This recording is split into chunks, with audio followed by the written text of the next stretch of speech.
Assalamualaikum warahmatullahi wabarakatuh. Perkenalkan, nama saya Salpian dengan NIM 5324240065. Pada kesempatan kali ini saya akan menjelaskan mengenai metode pembelajaran project based learning atau pembelajaran berbasis proyek yang diterapkan di jurusan rekayasa perangkat lunak atau RPL pada jenjang sekolah menengah kejuruan atau SMK.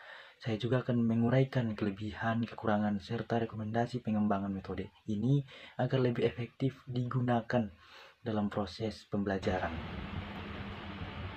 Di jurusan rekayasa perangkat lunak atau FL, guru umumnya menggunakan metode Project Based Learning atau PJBL. Metode ini merupakan pendekatan pembelajaran yang berpusat pada peserta didik, di mana siswa belajar melalui pengalaman langsung dalam mengajarkan suatu proyek nyata.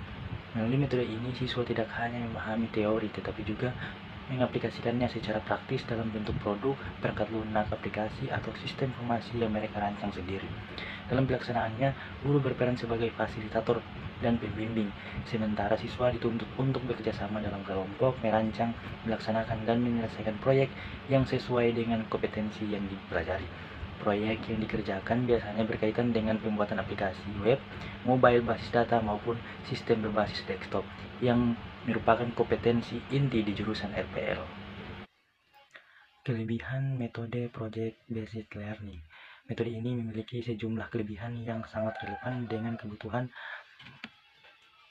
pembelajaran di jurusan RPL, antara lain yang pertama yaitu meningkatkan keterampilan praktis dan teknis. Siswa berlatih mengembangkan aplikasi atau sistem yang sesuai dengan kebutuhan pengguna sehingga kompetensi keahliannya berkembang sesuai standar industri. 2. Menumbuhkan kreativitas dan inovasi dalam proses proyek. Siswa didorong untuk mencari solusi baru dan merancang aplikasi yang fungsional serta menarik. 3. Mengembangkan kemampuan kerja sama tim.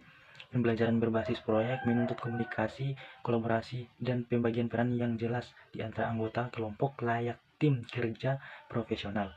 4. Menumbuhkan tanggung jawab dan kemandirian. Siswa belajar mengatur waktu, menyusun jadwal, dan bertanggung jawab terhadap hasil akhir proyek mereka. Kelima, mengaitkan teori dengan praktik dunia kerja. PJBL menciptakan suasana belajar yang menyerupai lingkungan industri sehingga siswa lebih siap menghadapi dunia kerja setelah lulus. Baik, selanjutnya adalah yaitu kekurangan metode Project Based Learning. Walaupun memiliki banyak kelebihan, metode ini juga memiliki beberapa tantangan dan keterbatasan di antaranya. Yaitu yang pertama, membutuhkan waktu yang relatif lama. Setiap proyek membutuhkan proses perencanaan, pelaksanaan, hingga evaluasi yang tidak bisa dilakukan secara singkat. Kemudian yang kedua, memerlukan fasilitas dan sarana yang memadai. Pembelajaran berbasis proyek membutuhkan komputer dengan spesifikasi tertentu, koneksi internet yang stabil, serta perangkat lunak pendukung. Kemudian yang ketiga, peran guru sangat kompleks. Guru tidak hanya mengajar, tetapi juga harus memantau perkembangan proyek setiap kelompok, memberikan bimbingan teknis, dan menilai hasil kerja siswa secara objektif. Yang terakhir, yaitu keempat, kemungkinan ketimpangan kontribusi antara anggota kelompok. Dalam kerja kelompok, tidak semua siswa memiliki tingkat kemampuan dan tanggung jawab yang sama, sehingga dapat ketidakseimbangan peran. Baik, yang selanjutnya adalah rekomendasi pengembangan metode.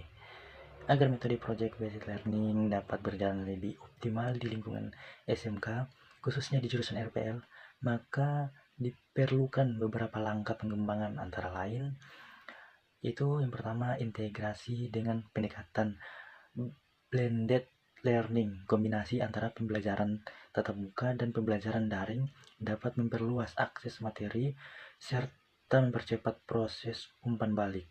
Kemudian, peningkatan kompetensi guru. Guru perlu mengikuti pelatihan yang berkelanjutan agar mampu merancang proyek yang menarik, relevan, dan sesuai dengan kebutuhan industri. Kemudian yang ketiga, kolaborasi dengan dunia industri. Proyek yang diberikan dapat disesuaikan dengan kebutuhan perusahaan atau instansi tertentu agar siswa terbiasa menyelesaikan masalah nyata di lapangan. Kemudian yang terakhir yaitu keempat, evaluasi berbasis proses dan produk. Penilaian tidak hanya dilakukan pada hasil akhir proyek, tetapi juga pada proses kerja disiplin, kreativitas, serta kemampuan kolaborasi antar siswa. Demikian penjelasan mengenai metode pembelajaran Project Based Learning atau PJBL yang diterapkan di jurusan RPL di SMK. Semoga penjelasan ini dapat memberikan gambaran yang jelas mengenai pentingnya penerapan metode ini dalam meningkatkan kualitas pembelajaran kejuruan. Terima kasih atas perhatiannya. Saya Salpian, NIM 5324405 mengucapkan terima kasih. Wassalamualaikum warahmatullahi wabarakatuh.